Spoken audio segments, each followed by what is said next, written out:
great to have you back again. I really appreciate the feedback that I've been getting on the last few videos. Lots of really nice comments from people. And so I just wanted to throw a video together quick, and it's going to be about the Edmonton Oilers. Got my new shirt today, and it's actually a Cam Talbot shirt, so the number is a little bit, or the name is a little bit out of date, but nevertheless, it's good to add to the collection. So just before we get into talking about the Edmonton Oilers, I'm going to just quickly go over a couple pieces of NHL material that are circulating throughout the news. Now, the number one thing that I think everyone saw, whether you were a fan of hockey or not, is that Jeopardy host Alex Trebek passed away. He was fighting cancer for, I believe, upwards of 2 years now when he made it public, and he was fighting throughout the quarantine and everything, saying how difficult it was, but he was still able to, I mean, on the face it seemed positive, but obviously he was going through a lot, and so it's really sad to see him go, and best wishes to him and his family. And another thing that I think I mentioned that was that he made the selection for the Ottawa Senators to select Tim Stützle. So Stützle put up a post on Instagram saying how he never got to meet Trebek, but he was honored that he got to be selected in that form of kind of like a Jeopardy-looking thing, because he said him and his family are big fans of Jeopardy. But again, just a really sad day for sports fans and fans of Jeopardy, and just fans of Alex Trebek. Now, so moving on to just what's going on in the news. So a couple signings. Ryan Strome signs a 2-year contract with the New York Rangers to stay there, $9 million total, and he played for the Edmonton Oilers a couple years ago, and he was basically a castaway. He didn't have much of an impact, even playing with Connor McDavid. He was going on serious scoring droughts and point droughts. I believe he went almost 20 games without recording a point. And we'll talk about more in depth of what the Oilers need to do, because that was a part of it, not Strome particularly, but the scoring in the Oilers. The first-round pick, Cole Perfetti, signs a 3-year entry-level contract with the Winnipeg Jets, so they got him signed. He's going to go back and play in the OHL, but just have their top prospect signed.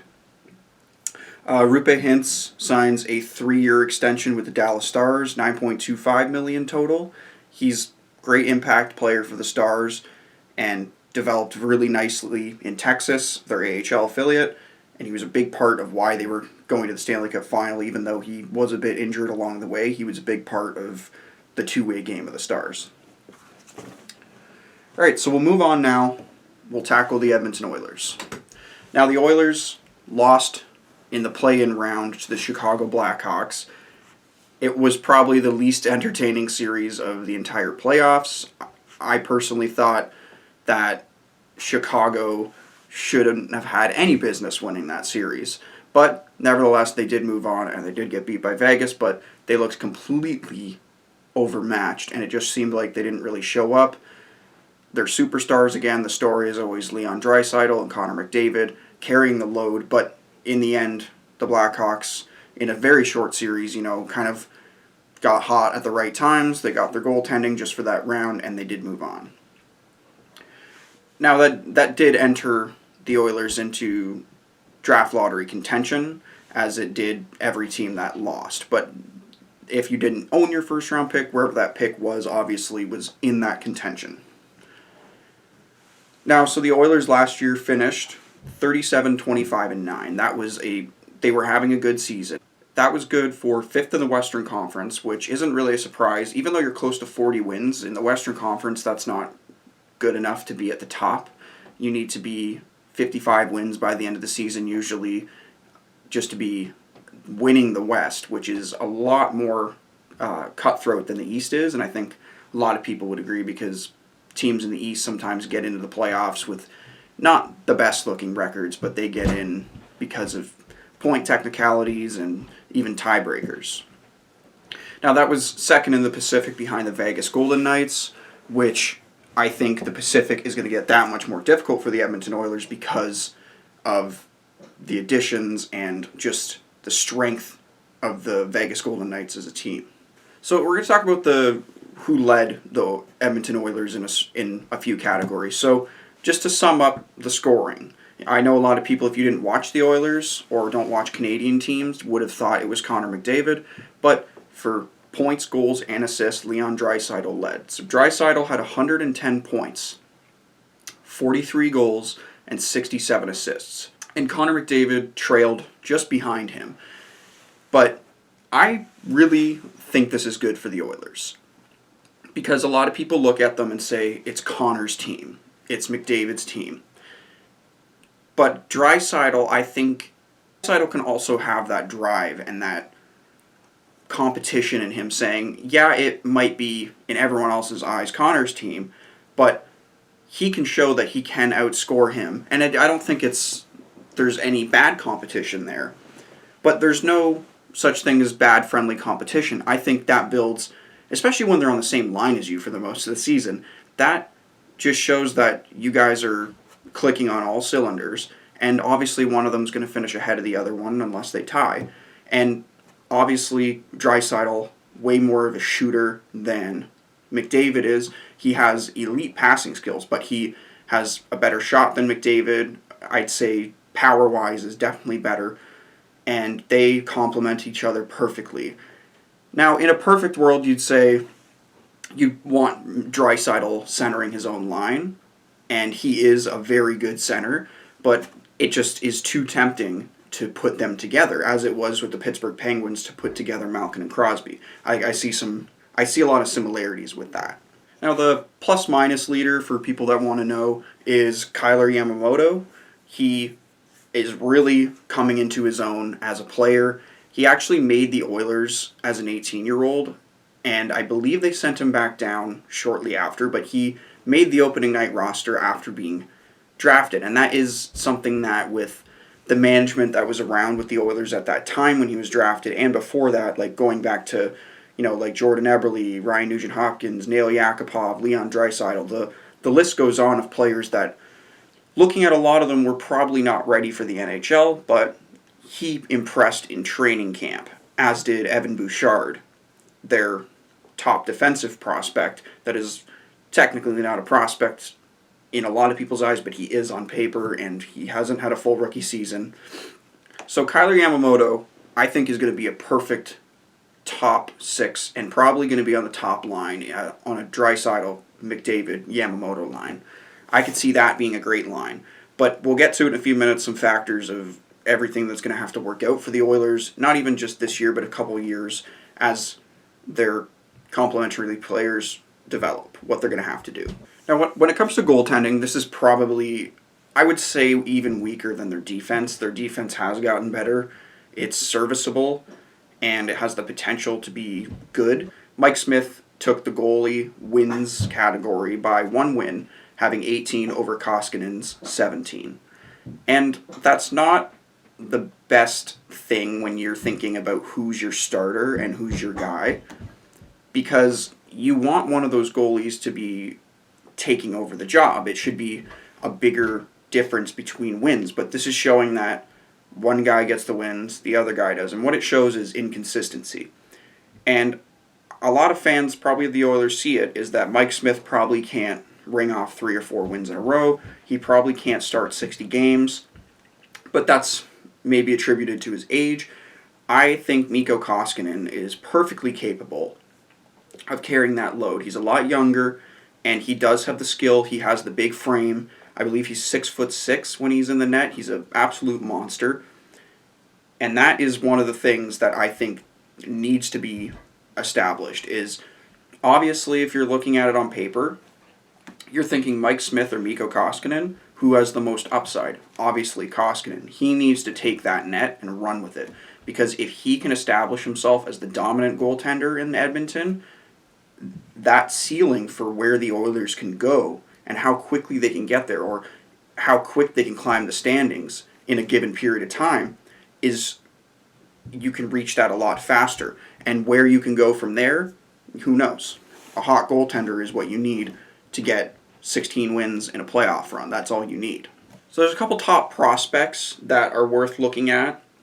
The ones that are at NHL level that still have the prospect tag on them that are going to lose it soon are Evan Bouchard and Kyler Yamamoto. We already talked about them. Two players that actually made the opening night roster for the Edmonton Oilers in their draft year and ended up being sent down. In Bouchard's case, he was sent back down to the London Knights. And seeing him on TV with London, just showing how he was far and away better than everyone else that he was matched up against. And it was better when you saw him the next year playing for Bakersfield of the AHL. He looks completely comfortable when he's playing in the NHL. He's one of the most composed guys probably on their blue line, even though his age and his development is a lot further behind a lot of other guys. They have a really good player in Evan Bouchard. And similar, Philip Broberg, who they drafted last year, he played in the Swiss Hockey League last year and was doing really well. He hasn't had any North American time, but he's very close, I believe, to being seen in his first NHL game. It could be as soon as next year, depending on where he ends up playing, which I actually don't really know where he's going to end up playing, but he's definitely, from what I've heard, a player that can make an impact sooner than later. Now, so some projections for what I think the Oilers can achieve next year. I think the first thing is that the big names on their team, McDavid and Draisaitl especially, need to just keep going. They need to keep producing. They carry the team. And that doesn't mean that they have to carry the team, but it means that if they're keeping that consistent streak of putting up 100-point seasons, getting 40 goals, getting the offense done on the first line at least, and their power play time, that means that there will be scoring when the other complementary guys aren't maybe contributing. But if they went on cold streaks themselves, then the Oilers would be a bigger mess. And again, like I said, Koskinen needs to take over the net. That's his. We won't go over that much longer because we already talked about that. Koskinen needs to take the net. Biggest issue for the Oilers, I think, was the role players going absolutely quiet and going on historically ineffective streaks. And that was just for the franchise. There were players that come to mind, like Tobias Reeder that was there a couple years, that didn't score the entire season. And he played a lot with Connor McDavid, but he just couldn't score. And that was when you were thinking, should this guy even be on the team? But there were a lot of players like that in the Oilers that were sneakily going on very cold streaks and unacceptable streaks. When your bottom six isn't contributing, and you see those stats of McDavid and Draisaitl having over 60% of the offense, and then the third line and the second line are splitting like a 10% portion, it's showing that the scoring is coming from a very top-heavy spot. And you need to be able to have scoring throughout the lineup, because if a coach wants to be able to roll the lines, but if he can't, then he needs to just rely heavier on his better players. And not for saying that the players that were there weren't good. They are good in their own right, but if the coach has to put more pressure on them, maybe that means that they're going to feel like they're carrying them more, and that maybe they're not in the best situation. And again, goes along, bottom six, like I just said, is going to need to contribute. That's the main point. Now, I'm just going to get to my last point about where I see them finishing. I see them finishing still second in the Pacific Division. I think that the addition of Alex Pietrangelo to the Vegas Golden Knights is going to be too much of a hill for the Oilers to climb. And that's not to say that they can't beat them in the standings. This is just my prediction.